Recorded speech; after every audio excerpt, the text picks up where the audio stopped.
Like అక్కర్లేదు, subscribe అక్కర్లేదు. మీరిచ్చే కామెంట్ మాకు చాలా ముఖ్యం. దయచేసి కామెంట్ చేయండి. కూటమి పాలనలో అభివృద్ధి, సంక్షేమం వైసీపీతో పోలిస్తే ఎలా ఉంది? ఎక్కువగా ఉంది, తక్కువగా ఉంది? ఆంధ్రప్రదేశ్ రాజకీయాలు మరోసారి రెడ్ బుక్ వివాదంతో వేడెక్కాయి. ప్రతిపక్షం వైఎస్ఆర్ కాంగ్రెస్ పార్టీ వైకాపా గట్టి గొంతుక మాజీ మంత్రి అంబటి రాంబాబు, తెలుగుదేశం పార్టీ ప్రధాన కార్యదర్శి మంత్రి నారా లోకేష్ యొక్క రెడ్ బుక్ బెదిరింపులపై సంచలన వ్యాఖ్యలు చేసిన రాష్ట్ర రాజకీయాల్లో కొత్త చర్చకు తెరలేపారు.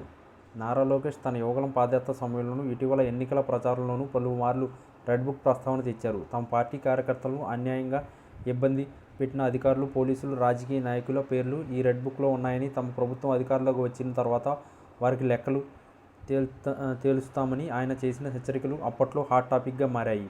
అయితే అధికారం కోల్పోయిన తర్వాత వైకాపా నాయకులకు ఆ బెదిరింపులే ఇప్పుడు ప్రధాన అస్త్రంగా మారాయి. దీనిపై ఘాటుగా స్పందించిన అంబటి రాంబాబు, లోకేష్ రెడ్ బుక్ను ఒక జోక్గా ప్రజలకు భయపెట్టి పనికిమాలిన యత్నంగా కొట్టిపారేశారు ఆయన.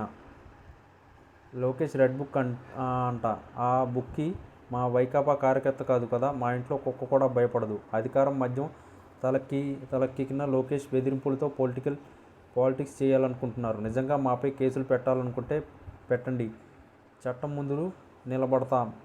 అలాగే మీలాగా దొంగదారులు పసుపు కోట్లు వేసుకుని తప్పించుకునే ప్రయత్నాలు చేయం. మీ రెడ్ బుక్లో ఉండేదంతా పచ్చ కక్షల చరిత్ర తప్ప మరొకటి కాదు. ఆ బుక్కి సమాధానంగా మా నాయకుడు వైఎస్ జగన్మోహన్ రెడ్డి గారి ఆశయాలను, ప్రజల కోసం పనిచేసే మా కార్యకర్తల పేర్లను పొందుపరిచే గ్రీన్ బుక్ను నేనే స్వయంగా తయారు చేశాను. ఇది లోకేష్ లాంటి వారికి కౌంటర్. అంబటి వ్యాఖ్యలు వైకాపా శ్రేణుల్లో ఉత్సాహం నింపగా, తెదేపా, జనసేన, బీజేపీ కూటమి నాయకులు దీన్ని పారిజితులు నిరసనగా అభివర్ణించారు. కూటమి అధికారంలోకి వచ్చాక నిజంగా వ్యవస్థలను దుర్వినియోగం చేసిన వారికి చట్టపరంగా శిక్ష తప్పదనే సంకేతాలు వారు బలంగా ఇస్తున్నారు. వైకాపాలో ముఖ్య నాయకులు ఇప్పుడు తమపై నమోదయ్యే కేసుల విషయంలో న్యాయపరమైన కసరత్తును తీవ్రంగా చేసినట్లు అనధికారికంగా సమాచారం. అంబటి లాంటి వారు బహిరంగంగా కౌంటర్లు ఇస్తున్నప్పటికీ అంతర్గతంగా న్యాయ నిపుణులతో సంప్రదింపులు జరుపుతున్నారు. అధికార కూటమి మాత్రం ఈ రెడ్ బుక్ అంశాన్ని ప్రక్షాళన ప్రక్రియ ప్రజల్లోకి తీసుకెళ్లడానికి ప్రయత్నిస్తుంది. గత పాలనలో జరిగిన అక్రమాలు, అధికార దుర్వినియోగాన్ని హైలైట్ చేస్తూ పరిపాలనలో జవాబుదారీతనం పెంచడమే తమ లక్ష్యమని చెబుతుంది. ఇరు పక్షాల న్యాయాల మధ్య జరుగుతున్న ఈ మాటల యుద్ధం ఆయా పార్టీల కేడర్లో ఉత్సాహాన్ని నింపుతుంది. ఒకవైపు న్యాయమే గెలుస్తుందని కూటమి కార్యకర్తలు నమ్ముతుంటే, మరోవైపు భయపడవద్దని వైకాపా నాయకులు భరోసా ఇస్తున్నారు. మొత్తం మీద లోకేష్ రెడ్ బుక్ ఉదాంతం అంబటి రాంబాబు ఫైరింగ్ కామెంట్స్తో మరింత